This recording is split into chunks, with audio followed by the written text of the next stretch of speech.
함께 보셔야 할 말씀은 신약성경 마태복음 26장 26절부터 27절까지입니다. 여러분들 갖고 계시는 교재 50페이지를 참조해 주시기 바랍니다.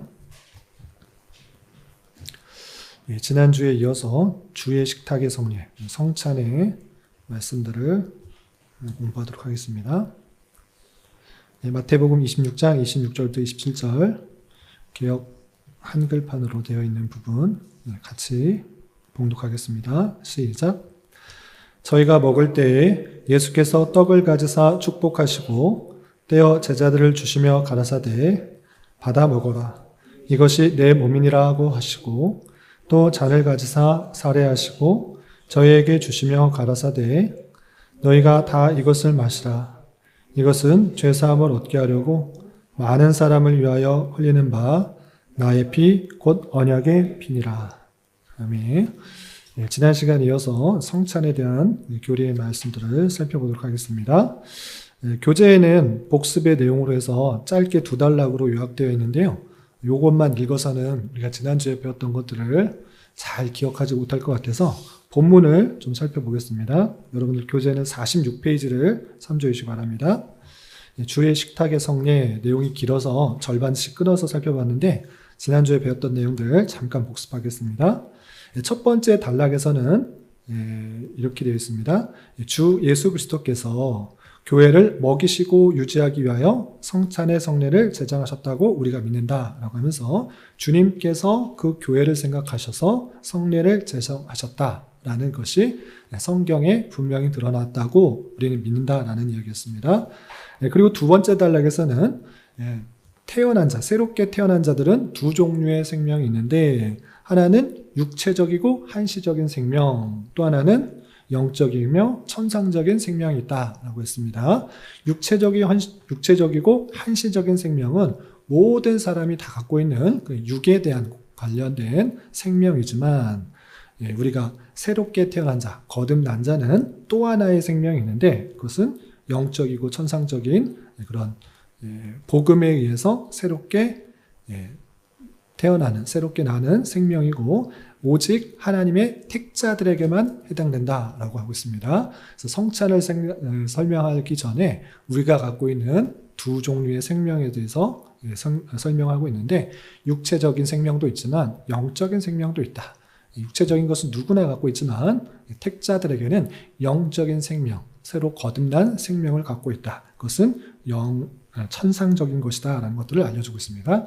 그런데 육적인 생명을 가지고 있는 것은 이 땅의 떡, 그러니까 먹는 것을 통해서 다양한 양식을 통해서 육이 살찌고 생명을 얻지만 그러면 영적인 생명은 어떻게 자라나고 생명을 얻을 수 있는 것인가 라고 할 때 그것은 생명의 떡이신 예수 그리스도의 몸과 피 그것을 통하여서 생명이 지속된다라고 알려주었던 것입니다. 그래서 마지막 단락 보시면 보이는 떡을 그의 몸의 표상으로 술을 그의 표상으로 제정하셔서 영적이며 천상적인 떡을 우리에게 주셨다라는 것들을 알려주고 있습니다. 그래서 육체의 생명이 떡을 통하여서 유지되는 것처럼 우리의 믿음에 의해서 우리의 영적인 생명을 위해서 그리스도의 몸과 그리스도의 피를 통하여서 확실하게 생명이 지속된다라는 것들을 알려주셨다라고 표현하고 있습니다. 그래서 벨직 성경 고백사는 이 영적인 생명을 유지하는 방법이 무엇인가? 그리스도의 몸과 피에 참여하는 것. 그것이 그 영적인 생명을 잘 유지하고 또 생명력 있게 지속하게 하는 방식이다라고 설명해 줬던 것입니다. 여기까지가 지난주에 배웠던 내용이고 다시 오늘 본문으로 돌아가겠습니다. 50페이지. 그 뒷부분의 내용들을 살펴보시면 성찬의 방법에 대해서 또 다양하게 표현하고 있는 것을 보게 됩니다. 5단락으로 되어 있는데요. 50페이지 5단락으로 되어 있는 것 찾으셨죠?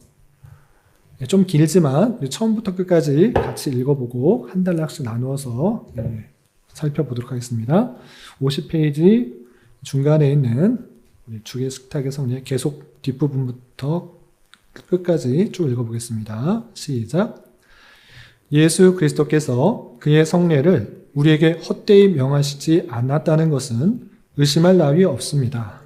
그런 고로 그가 이 거룩한 표지들에 의하여 우리에게 제시한 바를 우리 모두 안에서 일하십니다. 우리가 하나님의 영이 감추어진 행동을 알 수 없는 것과 마찬가지로 이것이 이루어지는 방식을 우리는 이해하지 못합니다. 하지만 우리가 먹고 마시는 것이 그리스도의 참되고 자연스러운 몸이며 참된 피라고 우리가 말할 때에 우리는 잘못되지 않습니다. 그렇지만 우리가 그것을 먹는 방식은 입으로 먹지 않고 믿음에 의하여 성령으로 먹습니다. 그와 같은 방식으로 예수 그리스도께서는 언제나 하늘에서 그의 아버지 하나님의 오른편에 앉아 계시지만 그는 믿음에 의하여 우리와 교제하시는 것을 멈추지 않으십니다. 이 잔치는 그리스도께서 그의 모든 은택으로 우리를 그의 상대자로 삼으시고 그 자신과 그의 고난과 죽으심의 공로를 즐기도록 우리에게 은혜를 주시는 영적인 식탁입니다. 그는 우리의 불쌍하고 외로운 영혼을 그의 살을 먹게 하심으로 양육하시고 강하게 하시고 위로하시며 그의 피를 마시게 하심으로 원기를 회복하게 하시며 새롭게 하십니다. 비록 성례가 지시된 것과 함께 결합해 있을지라도 후자는 모든 사람에 의하여 항상 받아들여지는 것은 아닙니다. 사악한 자도 확실히 성례를 취하여 저주에 이르게 되지만 성례에 참된 것은 받지 못합니다. 그리하여 유다와 마법사 시몬은 둘 다 성례를 받았지만 그들은 그것에 의하여 지시되신 분인 그리스도를 받지 않았습니다. 그는 믿는 자들과만 배타적으로 교제하십니다. 마지막으로 우리는 이 거룩한 성례를 하나님의 백성들의 회집 가운데서 우리가 함께 우리의 구주 그리스도의 죽음을 감사함으로 기념하며 우리의 믿음과 기독교 종교를 고백할 때에 겸손과 두려움으로 받습니다. 그런 고로 이 떡을 먹고 이 잔을 마심으로 자신에 대한 심판을 먹고 마시게 되지 않도록 하기 위하여 아무도 조심스럽게 자신을 살피지 않고서 이 식탁에 나와서는 안 됩니다. 간단히 말하여 이 거룩한 성례를 사용함으로 우리가 하나님과 이웃을 열렬히 사랑하는 대로 움직여지게 됩니다. 그런 고로 우리는 사람들이 성례에다 혼합한 모든 부가물들과 저주받을 고한물들을 신성모독으로 여겨 거절합니다. 우리는 그리스도와 그의 사도들에 의해서 가르쳐진 그 질서에 만족해야 하며 그것에 대하여 그들이 말한 대로 말해야 한다고 선언합니다.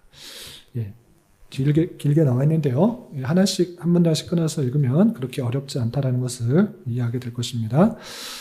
그러면 한 달러씩 끊어서 살펴보겠습니다. 51페이지 첫 번째 해설입니다. 제가 읽어보겠습니다. 예수 그리스도께서 그의 성례를 우리에게 헛되이 명하시지 않았다는 것은 의심할 나위 없습니다. 우리가 지난주에 배웠던 첫 번째 문장에서 그 교회를 위하여서 풍성하게 하기 위해서 성찬을 제정하셨다라고 믿습니다. 라고 했습니다. 분명히 그 말씀들이 있기 때문에 예수님께서 6월절 그 잔치에서 잡히시기 전날 밤에 6월절 잔치에서 제자들과 떡과 잔을 나누시면서 이걸 나를 기념하라고 오실 때까지 기념하라고 했기 때문에 그것을 믿을 뿐만 아니라 그것을 헛되이 명하시지 않았다는 것은 자연스러운 것이다 라는 것입니다. 괜히 쓸데없이 계속 지켜라 이렇게 말하지 않았다는 것입니다. 아무런 공로도 없고 아무런 효력도 없고 아무런 의미 없는 것을 나 올 때까지 기념하라 이런 말을 예수님께서 하셨겠느냐? 절대 그렇지 않다라는 것입니다. 그래서 헛되이 명하지 않았다는 것을 우리는 당연하게 받는다. 당연히 그렇게 된 것입니다. 그러므로 이 거룩한 표지들에 의하여서 우리에게 제시한 바를 우리 모두 안에서 일하신다는 것입니다.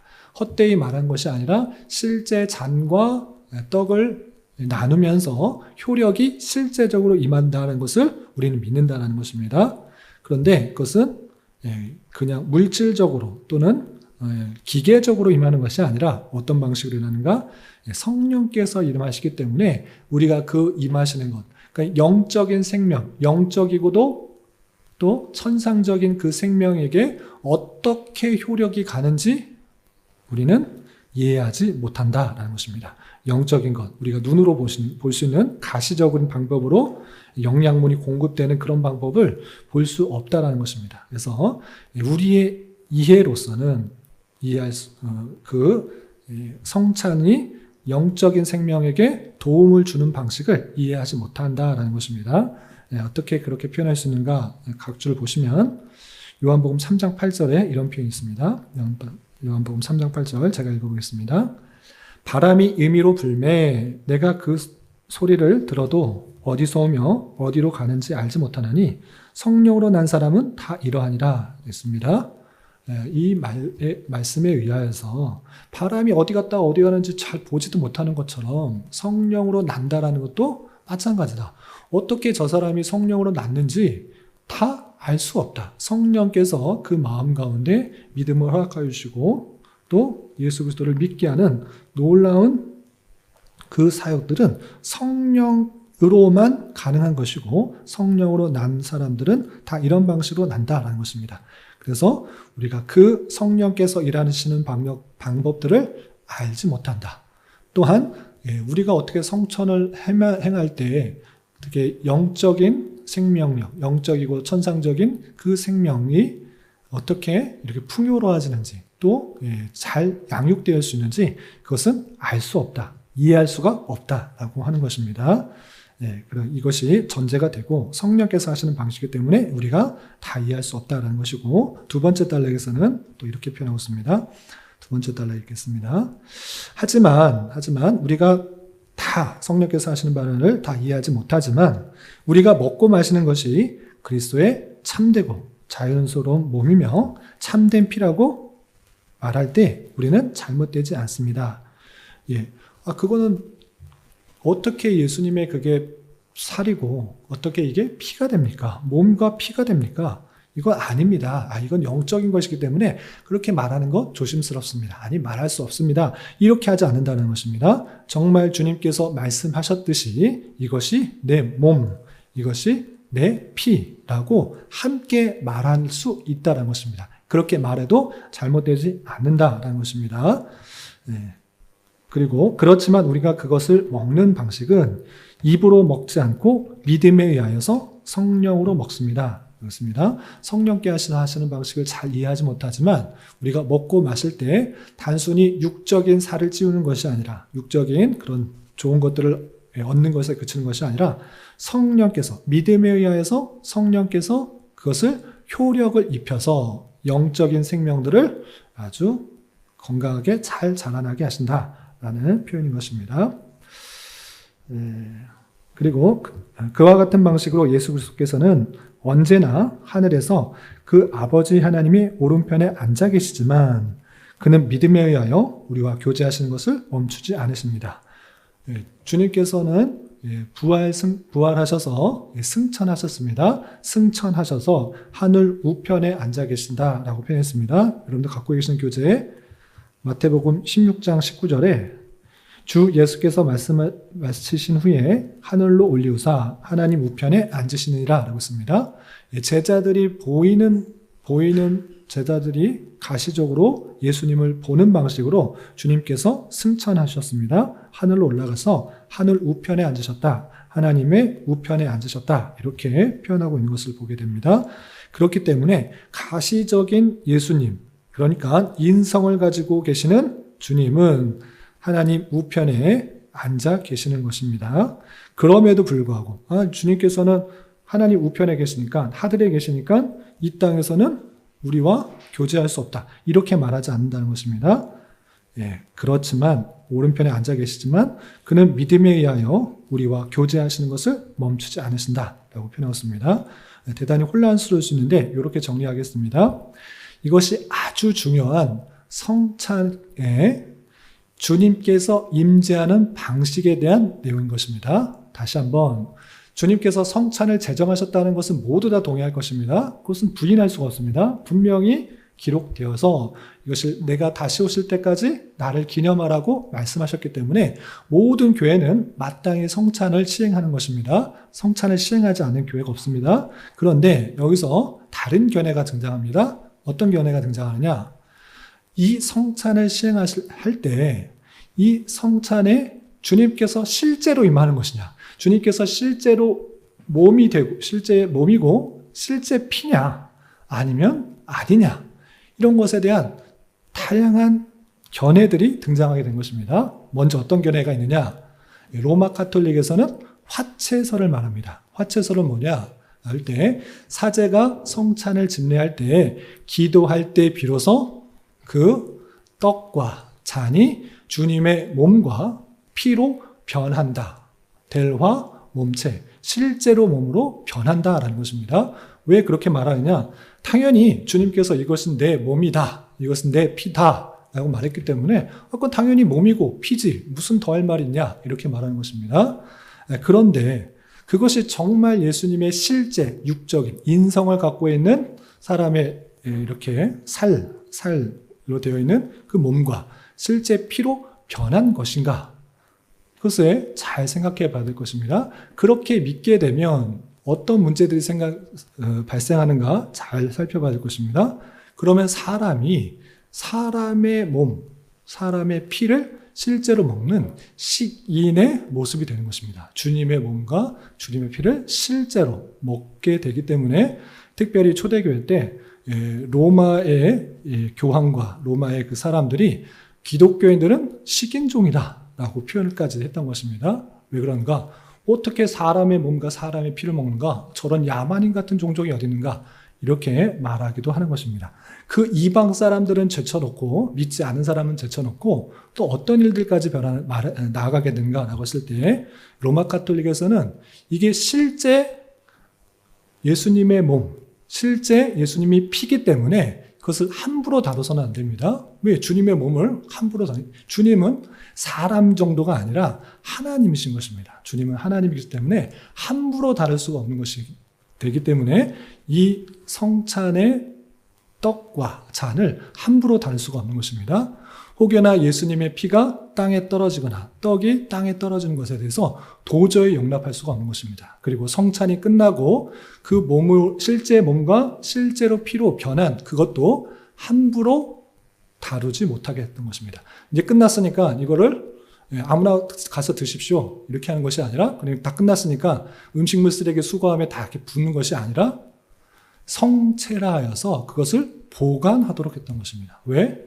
진짜 예수님 몸이고 진짜 피기 때문에. 그런 내용들이 맞는 이야기인가? 그것이 대단히 문제가 되는 것입니다. 한 발 더 나아가 어떤 문제까지 일어나느냐? 주님의 피를 먹다가 흘리게 되어서 이것을 어떻게, 이 예수님의 고귀한 피를, 이 보혈의 피를 흘릴 수 있느냐? 일반 성도들은 먹을 수 없도록 한다. 절대 포도주는 마시지 말다. 이거는 흘릴 수 있으니까, 혹여나 실수했으니까 그거 안 돼. 흘릴 수 있으면 너희들은 이 잔에 참여하지 말라. 이렇게까지 하기 뿐만 아니라 성찬이 집례되는 동안에 일반 성도라고 하는 이른바 평신도는 그 성찬이 들어올 때, 하늘 높이 쳐들어졌을 때 모든 자들이 무릎을 꿇고 숭배하는 사상까지 나타나게 되었던 것입니다. 그런데 정말 그렇게 하는 것이 맞는 것인가? 그것들이 뒤에 또 나오겠지만 잘못된 것이다. 실제 변하는 것은, 그리고 실제 예수님의 몸을, 인육을 먹고 주님의 피를 그럼 먹는 것이 아니다라는 것입니다. 그럼 어떤 방식으로 일어나는가? 화채설과 다르게 루터는 이렇게 말을 했습니다. 공제설 들어보셨습니까? 공제설. 그것은 실제로 떡과 잔이 예수님의 몸과 피로 변하는 건 아닌데 떡 안에도, 떡 위에도, 떡 아래도, 떡 옆에도 주님께서 함께 계신다라고 말합니다.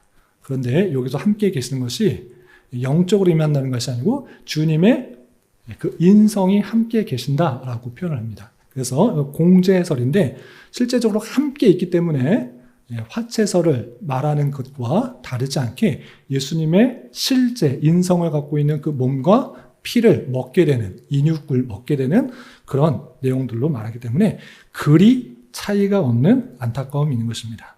그 반면에 완전히 반대되는 견해도 있습니다. 어떤 견해가 있느냐?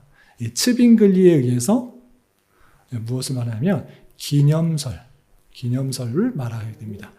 츠빙글은 뭐라 말하냐면 주님께서 내가 다시 올 때까지 이것을 기념하라고 했지. 그 몸이 변하고 안 변하고 실제로 변하는지 안 변하는지 그거 중요하지 않다. 주님께서 우리 위하여 십자가에 달리셔서 살이 찢기시고 피를 흘리신 것, 우리를 위해서 대신 돌아가신 것, 그것이 중요하지. 그것을 기념하면 되지. 그거 뭐가 어떻게 변했는지, 함께 있는지 뭐가 중요하냐. 그건 중요하지 않고 주님의 죽으심을 다시 오실 때까지 기념하는 것이 중요하다라고 주장했던 것입니다. 한편으로는 의미는 맞습니다. 의미는 잘 전달했습니다. 주님께서 우리를 위해서 살이 찢기시고 피를 흘리신 것, 우리를 위해서 돌아가신 것 아주 중요하기 때문에 마땅히 주님 오실 때까지 기념해야 됩니다. 근데 뭐가 빠진 것입니까? 내 몸이라고 했고 내 피라고 했는데 그럼 어떻게 해석하냐? 이거 주님께서 헛된 말을 한 것이냐? 쓸데없는 말을 한 것이냐? 잘못된 말을 하신 것이냐? 그냥 퍼포먼스 하나 보이려고 그런 것이냐? 도대체 이것을 해결해야 되지 않느냐? 그건 중요하지 않아. 그것만 중요하지 않고 기념하자. 이런 것에 강조를 했던 것입니다. 그래서 이 기념절도 조금 아쉬운 면이 있는 것입니다. 그러면 개혁주의, 칼빈주의에서는 어떻게 말하냐? 그것은 영적 임재설로 말하는 것입니다. 이게 그 표현인 것입니다. 주님께서는 인성을 가지고 계시는 주님께서는 어디 계시다? 하늘 우편, 하나님의 오른편에 계시는 것입니다. 주님께서 올라가신 그대로 우편에 계시기 때문에 그분이 실제로 인성을 갖고 성찬 때마다 내려오시는 것이 아니라 주님의 그 신성이 그 떡과 잔에 임하신다라고 믿기 때문에 실제 주님의 몸, 참된 피라고 말해도 우리는 거리낌이 없다. 그렇게 해석하는 방식인 것입니다. 다시 화채설과 공제설은 실제로 예수님의 인성이 변하거나 함께 있다라고 하는 그런 내용들인데 그렇게 되면 실제 예수님의 살과 피를 계속 먹어야 되는 그런 잘못들이 있는데 그렇게 받아들이지 않고 반대편에 있는 기념설, 츠빙글리가 말하는 기념설은 그 말하는 거 중요하지 않고 기념하면 돼. 기념을 잘하면 돼. 주님께서 우리를 위해서 돌아가셨다는 것 잘 기념하자. 이런 면에 있어서는 기념하는 것은 좋은데 예수님께서 말하시는 것에 대해서 어떻게 해석할지를 분명한 해석을 주지 못하고 있는데 칼빈, 개혁주의는 아주 분명히 설명하고 있는 것입니다. 주님께서 신성으로 이 성찬에 함께 하신다.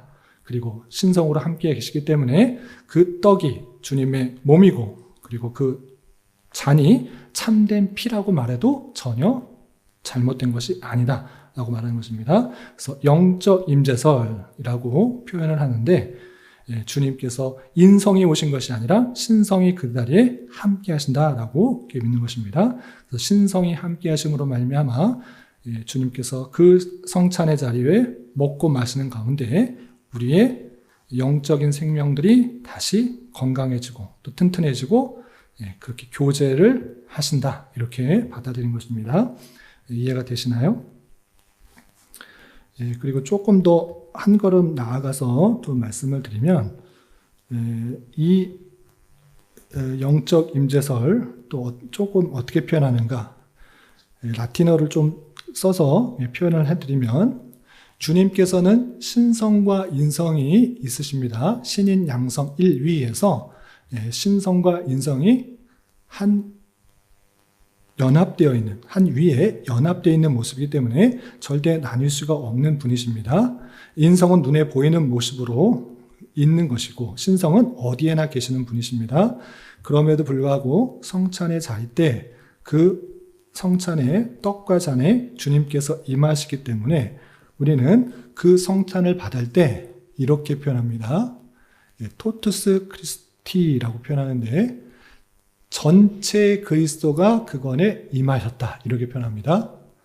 다시 한번 그 성찬에 주님께서 어떻게 임하시느냐 성령으로가 아니라 신성으로 임하시지만 예수 그리스도의 전 예수 그리스도가 임하셨다라는 표현으로 토투스 크리스티가 임하셨다라고 표현하는데 반면에 그리스도 전체가 임하시지 않았다라고 해서 토튼 크리스툼이 임하시진 않았다라고 표현합니다. 무엇이냐? 그리스도의 신성과 인성이 함께 이 자리에 있는 것이 아니라 신성만 있기 때문에 이것은 전 그리스도가 임하셨지만 그리스도 전체가 임하신 것은 아니다라고 표현합니다. 더 혼돈스럽나요? 신성과 인성을 잘 이해하시면 더 확답하게 되는데, 신성과 인성이 함께 계시는 그 본이 예수 그리스도이실진데, 신성이 이곳에 계시지만 분리되지 않는 방식으로 임하시기 때문에 그 성찬에는 토투스, 전 그리스도가 임하신 것입니다. 그런데 우리는 인성이 이곳에 임하신 것이 아니기 때문에 그리스도 전체가, 전 그리스도와 그리스도 전체가 다른 방식으로 구분되는 것입니다. 그리스도 전체가 임하신 것이 아니라 전 그리스도가 임하셨다라고 이렇게 표현하는 것입니다. 이해가 되시나요? 혼돈스럽나요? 예. 그렇게 신성과 인성의 개념에 있어서 그렇게 정리하시면 되겠습니다. 계속해서 보시면, 그는 믿음에 의하여 우리와 교제하신 것을 멈추지 않으십니다. 인성은 하늘 우편에 계시지만 신성은 우리와 함께 하셔서 그 먹고 마시는 것에서 실제적인 교제, 성도들과 교제를 나누신다는 것이고, 이 잔치, 이 성찬의 잔치는 그리스도께서 그의 모든 은택으로 우리를 그의 상대자로 삼으시고 그 자신과 그의 고난과 죽으심의 공로를 즐기도록 우리에게 은혜를 주시는 영적인 식탁입니다. 라고 하면서 성령께서 함께하여 주셔서 또 신성이, 예수 그리스도의 신성이 이곳에 계셔서 함께 성찬의 잔치에 이르게 되고 우리에게 큰 은혜를 주시는 영적인 식탁이다 라고 표현하고 있습니다. 52페이지 보겠습니다.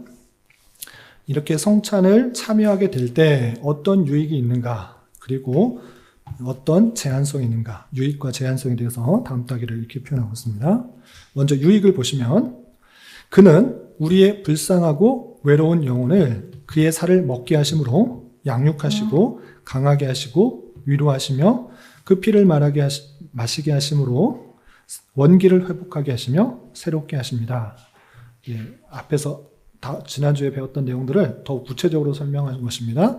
영적인 생명을 어떻게 북돋아 주는가, 어떻게 지속하는가 라고 할 때, 살을 먹음으로, 떡을 먹음으로 우리가 양육되고 강하게 되고 위로하게 되고, 그 피를 마심으로, 그 잔에 참여하게 하심으로 원기를 회복하며 새롭게 하십니다.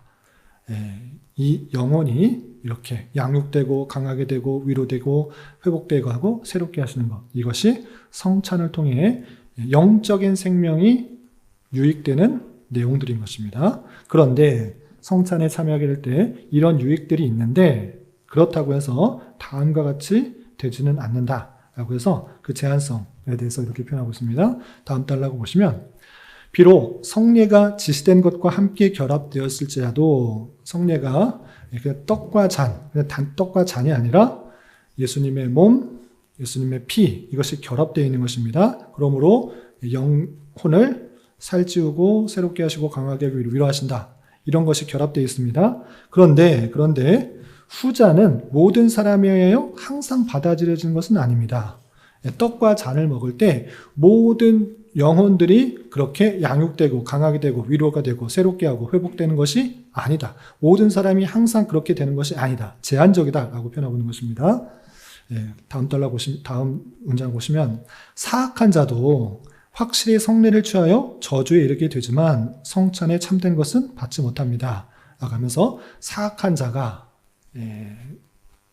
의인이 아니라 악한 자가 성례를 취하게 하면, 성례를 받게 되면 성례에 참된 것, 그 영혼을 살찌우고 강하게 하고 새롭게 하고 회복하게 하고 등등등 이런 것들은 받지 못한다. 악한 자가 성례를 참여해도 그것은 받지 못한다. 예를 들어서 유다와 마법사 시몬은 둘 다 성례를 받았지만 그들은 그것에 의해 지시된 분인 그리스도를 받지는 않았습니다. 그는 믿는 자들과만 배타적으로 교제하십니다 라고 하면서, 그냥 기계적으로 성찬 자리에 참여해서 누구나 먹고 마시면 그 영혼이 새롭게 되는가, 영혼이 살찌우는가, 영혼이 회복되는가, 영혼이 위로받는가? 아니다. 사악한 자, 예를 들어 유다, 마법사 시온, 이 사람들은 성찬을 기계적으로 받았지만 그들이 유익을 받은 거 아니었다. 그리스도를 믿지 않고 그리스도를 받지 않았기 때문에 그들은 아무런 유익이 없다. 그냥 기계적으로 성찬에 참여해봤자 그냥 떡과 잔을 마시는 것, 그냥 빵과 포도주를 마시는 그것 외에 아무런 유익이 없다 라고 표현하는 것입니다. 그래서 예수님께서는 믿는 자들과만 배타적으로, 믿지 않은 사람과 상관없이 그 믿는 자들과만 성령으로 의해서 교제케 한다. 그 영적인 생명을 더욱더 풍성하게 하신다라고 성찬의 제한성을 말하고 있는 것입니다. 외민 29장 7절에 이런 표현이 있는데 분명하게 또 설명되어 있는 구절이니까 참고해서 같이 한번 읽어보겠습니다. 외민 29장 7절 함께 읽어보겠습니다. 시작. 성찬을 합당하게 받는 신자들은 눈에 보이는 물질적 요소들 받으면서 십자가에 못 박히신 그리스도와 및 그 죽으심의 모든 혜택을 믿음으로 먹는 것처럼 받는다. 이와 같은 섭취 행위가 참된 것이기는 하지만 육체적인 것이 아니고 영적인 것이다. 그 섭취 과정에 있어서 그리스도의 살과 피가 물리적으로 그 요소들과 더불어 함께 있는 것이 아니다. 그러나 그리스도의 살과 피가 섭취자들의 신앙에 영적으로 협력한다. 실제 우리는 그 방식에 대해서는 이해할 수 없으나 그럼에도 불구하고 그 성찬의 그 내용들, 떡과 잔을 마시면서 그리스도의 살과 피가 그 신앙으로 말미암아 영적으로 함께함으로 말미암아 우리가 더욱더 그 영혼이 강하게 양육되며 위로하며 새롭게 하며 회복되게 된다라고 표현하고 있습니다. 같은 의미인데 그 내용들을 또 다르게 정리해서 하는 것을 보게 됩니다. 이렇게 성찬의 유익은 믿는 자들, 하나님의 택하신 자들에게만 유익이 되는 것이고 믿음에 의해서 또 성령께서 그것을 효력을 입혀줌으로 말미암아 그 영적인 생명들을 양육하시고 강하게 하고 위로하시고 회복하고 새롭게 하시는 그런 풍성한 유익들이 있다. 사악한 자, 악한 자, 죄인들은 이것에 참여할지라도 아무런 유익이 없다라는 것이고요. 마지막 단락입니다. 두 번째 단락이요. 53페이지 첫 번째 단락을 보시면 53페이지 첫 번째 단락에서 마지막으로 우리는 이 거룩한 성례를 하나님의 백성들의 회집 가운데서 우리가 함께 우리 구주 그리스도의 죽음을 감사함으로 기념하며 우리 믿음과 기독교 종교를 고백할 때 겸손과 두려움으로 받습니다. 그런 고로 이 떡을 먹고 이 잔을 마심으로 자신에 대한 심판을 먹고 마시게 되지 않도록 하기 위하여 아무도 조심스럽게 자신을 살피지 않고서 이 식탁에 나와서는 안 됩니다. 첫 번째 문장에 있어서 이 성례를 그냥 개인적으로 막 하면 되는가? 목사와 회중 한 명이 모여서 그냥 성찬하지 이렇게 하는 것에 그치는 물론 할 수는 있습니다. 그런데 함께 모여서 그것을 함께 그리스도의 죽으심을 감사함으로 기념하도록 하는 것입니다. 그래서 성찬에는 크게 두 가지 의미가 있다고 여러 번 설명했는데 첫 번째는 예수 그리스도께서 우리를 위하여 택자를 위하여 살과 살이 찢기시고 몸이 피가 흘리셔서 그의 죽으심으로 우리가 죄 사함을 받았다. 우리가 받을 죄값을 대신 치르셨다. 라는 그 죄 사함의 그 내용들이 있는 것입니다. 아주 중요한 내용인데 거기서 그치지 않습니다. 거기서 그치지 않고 우리가 그리스도와 함께 죽었다가 함께 살아났기 때문에 그리스도의 지체가 된 것입니다. 지체가 되었기 때문에 우리 모두는 그와 연합된 한 몸이다 라는 것들을 알려주는 것입니다. 그래서 성찬에 참여할 때 나 주님께서 우리를 위하여 십자가에 달려드는 거 믿어. 감사합니다 하고 먹고 마시고 땡 이것이 아니라 고린도전서를 살펴보면 부자라고 먼저 먹지 말고 또 다른 사람들 오기 전에 비천한 사람들 좀 가난한 사람들 오기 전에 나 배고파서 먼저 먹었습니다. 이런 얘기 하지 말라라고 하고 있습니다. 기다렸다가 함께 먹어라 라고 표현하고 있습니다. 왜 그럽니까? 내가 그냥 예수 그리스도를 믿음으로 구원받았다. 그의 보혈의 피로 내 죄가 씻김받았다. 이것만 알면 되지. 가 아니라 그 죄 사함을 통하여서 우리가 그리스도와 연합되었고 우리 모두가 그와 연합되었기 때문에 우리는 한 지체 안에 연합된다라는 것을 포함하고 있는 것입니다. 그래서 성찬은 크게는 예수 그리스도의 우리께서 우리를 위하여 돌아가신 죄 사함의 의미를 깊이 생각할 뿐만 아니라 두 번째는 그 몸에 참여하게 되므로 우리 모두가 연합됐다. 그리스도의 하나다라는 것들을 기억해 주기를 하면 내용들이라는 것입니다.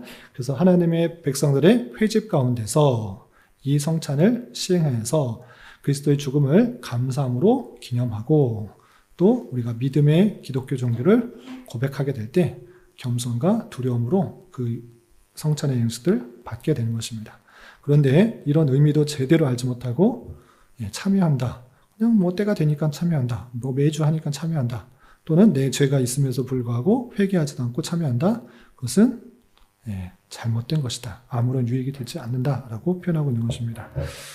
그 내용이 잘 표현된 곳이 고린도전서 교재에 안 나와 있어서 우리 신을 한번 찾아보겠습니다. 고린도전서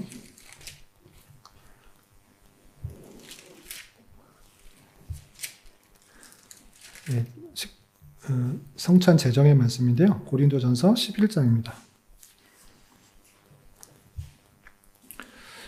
11장 26절부터 29절까지 말씀. 신약성경 고린도전서 11장 26절부터 29절까지 말씀. 같이 한번 읽어보겠습니다. 시작. 너희가 이 떡을 먹으며 이 잔을 마실 때마다 주의 죽으심을 그가 오실 때까지 전하는 것이니라. 그러므로 누구든지 주의 떡이나 잔을 합당하지 않게 먹고 마시는 자는 주의 몸과 피에 대하여 죄를 짓는 것이니라. 사람이 자기를 살피고 그 후에야 이 떡을 먹고 이 잔을 마실지니 주의 몸을 분별하지 못하고 먹고 마시는 자는 자기의 죄를 먹고 마시는 것이니라. 아무나 그냥 참여해서 그냥 먹고 마시는 것이 아니라 합당하지 않게 먹고 마시면 안 된다라고 그렇게 표현하고 있습니다. 그래서 성찬의 의미가 무엇인지를 잘 알고 참여해야 될 것이고, 두 번째는 내가 죄가 있는 그런 상태에서 그 죄의 내용으로 떳떳하게 그 자리에 참여해서는 안 될 것입니다. 그래서 죄에 있음에도 불구하고 나 같은 죄인을 위하여서 주님께서 나를 위하여 십자가에 달려 돌아가셨구나 라고 자기를 잘 살펴 회개하는 마음으로 참여해야 될 것입니다. 누구나 죄가 없지는 않습니다. 죄 용서 받았음에도 불구하고 여전히 우리 안에 죄성들이 남아서 알고 지는 죄, 모르고 지는 죄 여전히 남아있는 것입니다. 그러나 그 모든 죄를 위하여 우리를 위해서 십자가에 달려 돌아가셨다는 것을 잘 알아 자기를 잘 살펴 겸손함과 두려움으로 그 성찬에 참여하는 것입니다. 내가 죄의 값을 받아야 되는데 주님께서 나를 위하여 이 값을 치르셨구나. 겸손과 두려움으로 받아야 될 것이고, 두 번째는 권징에 의해서 성찬에 참여하지 못하게 되는 경우가 있는 것입니다. 이른바 수찬 정지인데 성찬 참여 안 하면 되지. 그거 먹고 마시는 거 뭔 상관 있어. 교회에서의 권징은 물리적인 그런 권징으로 행사하지 않습니다. 며칠간 구류시키고 또는 감금시키고 또는 태형을 시키고 또는 벌금을 매기고 이런 식으로 권징이 나가지 않습니다. 맨 처음에는 개인적으로 가서 충고하고 다음엔 두세 사람이 충고하고 그래도 고치지 않을 때는 교회에서 수찬 정지를 하는 것입니다. 수찬 정지, 성찬에 참여하지 못하게 하는 죄, 그런 벌. 한번 이번 주에 안 나오면 되지. 이럴 것이 아니라 성찬에 참여하지 못하게 하는 것은, 수찬 정지하는 것은 그리스도의 몸에서 이탈됐다는 뜻인 것입니다. 그렇기 때문에 아주 큰 영적인 징계라 여겨 내가 큰 죄악 가운데 있다라는 것을 알고 삼가 조심하여 회개하는 모습들, 내가 그리스도의 연합 가운데 벗어나게 되었구나를 안타까워하며 회개해야 될 것이고, 회개하게 되면 다시 그 수찬으로 들어오게 되도록 하는 것입니다. 이렇게 자기 몸을 잘 살펴서 그것에 참여해야지, 그것을 분별하지 못하고 먹고 마시는 것 아무 의미 없다. 아니, 자기의 죄를 먹고 마시는 것이다 라고 강력하게 표현하고 있는 것을 보게 됩니다. 그래서 조심스럽게 자신을 살피고 이 식탁에 나와서 그것을 먹어야 된다 라고 성찬에 참여해야 될 때 그 자세에 대해서 표현하고 있는 것입니다. 그리고 마지막 단락은 요약해서 이렇게 표현하고 있습니다. 53페이지 마지막 단락. 간단히 말하여 이 거룩한 성례를 사용함으로 우리가 하나님과 우리의 이웃을 열렬히 사랑하는 대로 움직여지게 됩니다. 성찬에 참여하게 되면 내게 죄를 사하받았다. 끝! 이것이 아니라 우리가 함께 연합되게 되었다. 주님의 그리스도의 한 지체가 되었다. 그러므로 주님께서 주님을 사랑하는 방식이 어떤 식으로 드러나는가? 말로만 사랑한다 하지 말고 내 이웃의, 내 형제의 그 모습들을 사랑하라. 형제를 사랑하지 않고서 하나님을 사랑할 수 없다라는 그런 표현에 따라서 우리 이웃을 더욱더 사랑하는 데까지 나아가게 된다라는 것입니다. 그런 고로 우리는 사람들이 성례다 혼합한 모든 부가물들과 저주받을 고아물들을 신성모독으로 여겨 거절합니다. 우리는 로마 가톨릭이 성찬에 참여가 될 때 사제가 그 성찬의 떡을 높이 들 때 모든 사람들은 무릎 꿇도록 하게 되는 우상 숭배 같은 그런 모습들, 다양한 모습들이 있고 또 성찬이 끝난 그 잔과 떡을 성체 보관함에 두도록 하는 희한한 방법, 주님께서 말씀하시지 않은 그런 다양한 방법들을 하는 것들을 신성모독으로 여겨 그런 것 행하지 않는다라는 것입니다. 우리는 그리스도와 그의 사도들에 의하여 가르쳐진 그 질서에 만족해야 하며 그것에 대하여 그들이 말한 대로 말해야 한다고 선언합니다. 라고 하면서 성찬이 끝날 때도 또 어떻게 해야 되는지에 대해서 잘 표현하고 있습니다. 이렇게 성찬의 의미, 성찬이 왜 왔는지, 또 성찬의 제정과 그 의미와 방법과 그 내용들을 쭉 설명한 내용들이 여기까지 내용들인데, 혹시 여기까지 내용 중에서 궁금한 거나 보충 설명이 필요하신 것들 있으면 말씀해 주시기 바랍니다. 또 감사하게도 다음 주에 성찬 예식이 있습니다. 이런 정신에 따라 아무런 의미와 생각 없이 참여하지 마시고 우리 대신 우리를 위하여 십자가에 달려 돌아가신 예수 그리스도의 은혜들을 생각하며 살아가야 될 것이고, 또 여기까지 내용은 이런데 제가 이제 성찬 때 예전에 한번 강조했는데 다시 한번 강조하고 마치겠습니다. 성찬에 주님께서 임재하는 방식이 화채설도 아니고 공제설도 아니고 또는 기념설도 아니고 영적 임재설이라고 말했습니다. 주님께서 실제로 신성으로 이곳에 계시다라는 것을 확실히 믿는 것입니다. 그럴 때 그것이 얼마나 유익인지 한 구절 좀 찾아보겠습니다. 창세기 말씀 함께 찾아보겠습니다. 예전에 한번 했는데 오래전에 해서 다 잊으실 것 같아서 한번 찾아보겠습니다. 창세기 15장 1절. 창세기 15장 1절. 아브라함에게 하나님께서 자신을 이렇게 소개하고 있는 것을 우리는 살펴봐야 될 텐데, 찾으셨나요? 같이 한번 읽어보겠습니다. 시작. 이후에 여호와의 말씀이 환상 중에 아브라함에게 임하여 이르시되 아브라함아 두려워하지 말라. 나는 내 방패요 너희 지극히 큰 상급이라.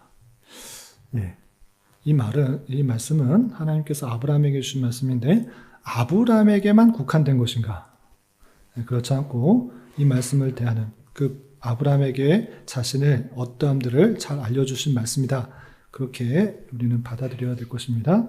그 표현 중에 나는 너의 방패요 너희 지극히 큰 상급이라. 분명히 자신을 지극히 큰 상급이라고 알려주신 것입니다. 지극히 큰 상급. 우리가 죽어서 천국에 가면 어떤 상급을 받습니까? 큰 아파트를 받습니까? 좋은 차를 받습니까? 아니면 금으로 되어 있는 궁궐을 받습니까? 몇 평짜리 아파트 삽니까? 그거 다 소용없는 일인 것입니다. 실제로 어떤 모습인지 정확하게는 나와 있지 않은데 알 필요가 없기 때문에, 그것이 중요하지 않기 때문에 알려주지 않은 것입니다. 그곳에는 분명히 주님께서 거하신다고 했고 주님은 어떠한 분이신가? 지극히 큰 상급이다. 어떠한 상급보다 하나님보다 더할 것이 있는가? 그것을 우리는 잘 생각해야 될 것입니다. 우리가 물론 재물이 많이 생기면 좋습니다. 명예가 많이 올라가면 좋습니다. 건강이 해지면 좋습니다. 그런 것들이 하나님께서 주신 복, 상급이 아니라 할 수 없습니다. 하나님께서 내려주신 복이기 때문에 그것을 가지고 있으면 또 이 땅에서 살아갈 때 많은 평화를 얻을 수 있습니다. 그런데 우리가 그런 것에 마음을 빼앗겨 주시는 분의 마음들, 주시는 분을 자칫 잊을 수 있는 경우가 나타난 것입니다. 모든 우리에게 좋은 것, 풍성한 것, 그것이 어디로부터 나오는가? 주님으로부터 나온다. 그 모든 것들이 주님께서 우리에게 가장 적절한 것으로, 필요한 것으로 주신다라고 할 때 하나님보다 더 큰 상급이 없고 하나님보다 더 큰 복은 없는 것입니다. 하나님만이 우리의 참된 복을 알아 주님을 알아가는 것, 주님을 만나가는 것, 그것보다 더 큰 은혜가 없는 것입니다. 우리가 은혜 받았다라고 할 때 그냥 다양하게 좋은 것 받았을 때 은혜 받았다라고 표현하는데 실제적으로 은혜의 수단을 무엇이라고 말하는가라고 할 때 말씀과 기도와 성례라고 말합니다. 그 모든 것들은 하나님이 어떤 분이신지를 잘 표현해주는 수단인 것입니다. 그러할 때 우리가 이 땅을 살아가는 동안 어떤 것보다 더 큰 상급들이 있는가? 하나님을 배우는 것, 그것보다 더 큰 상급은 없는 것입니다. 그보다 더 큰 기쁨과 감사는 없는 것입니다.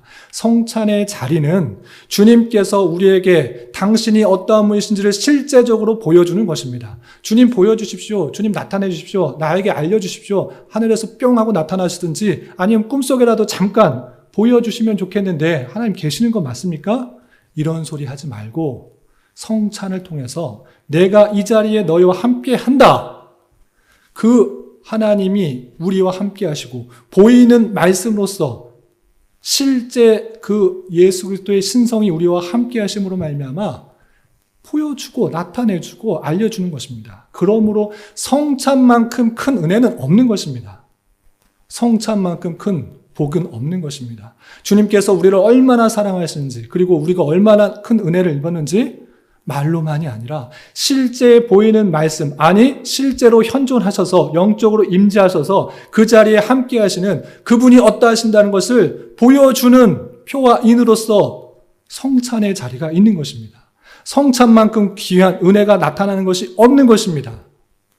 그러므로 우리는 성찬을 함부로 대하지 말고 정말 주님께서 가장 지극히 큰 상급이 되신 주님께서 우리에게 실제로 임하셔서 신성이 임하셔서 우리와 함께 영적인 교제 가운데 나아가는 그 자리라는 것들을 기억하며 한 주간 기도로 은혜를 사모하며 주님께서 우리에게 나타나실 그 놀라운 은혜들을 기억하며 성령으로 우리와 함께 하셔서 방식은 알 수 없지만 우리의 영적인 생명을 풍성케 하시고 강해하게 하시고 위로하게 하시고 소성케 하시고 복된 것들을 풍성하게 주실 것을 믿고 그 자리에 참여하는 우리가 되었으면 좋겠습니다. 제가 강의하다가 설교가 되어버렸는데 죄송하고요.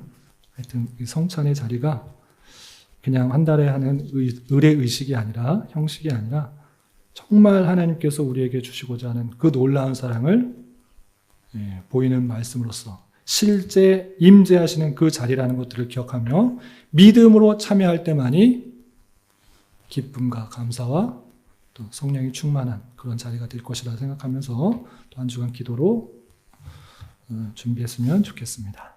되셨죠? 그리고 오늘 그 시호가 입교문답 잘 했고요. 배워야 될 내용들을 잘 대답을 했습니다.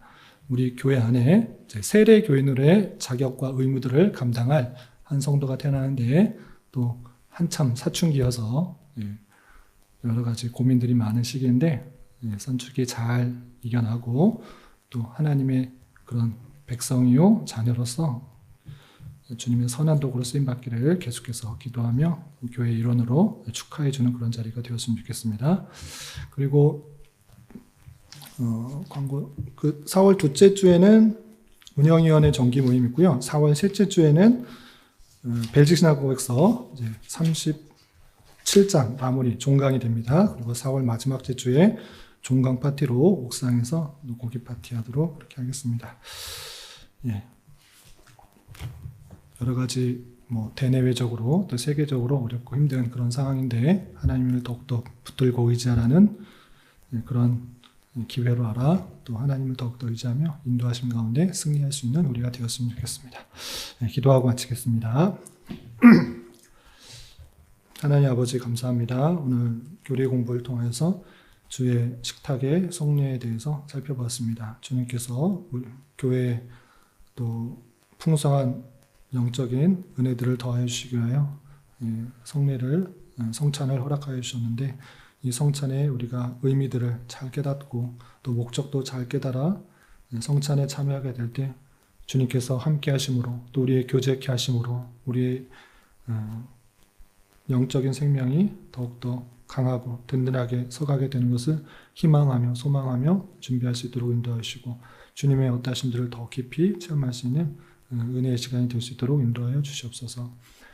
특별히 교회를 주님께서 붙들어 주시고 인도하여 주셔서 여러 가지 어렵고 힘든 상황 속에서도 더욱더 하나님을 찾고 의지하고 또 말씀과 기도로 회복되게 하여 주시고 또 기쁨과 감사가 풍성하게 넘치는 그런 교회가 될 수 있도록 은혜를 더하여 주시옵소서.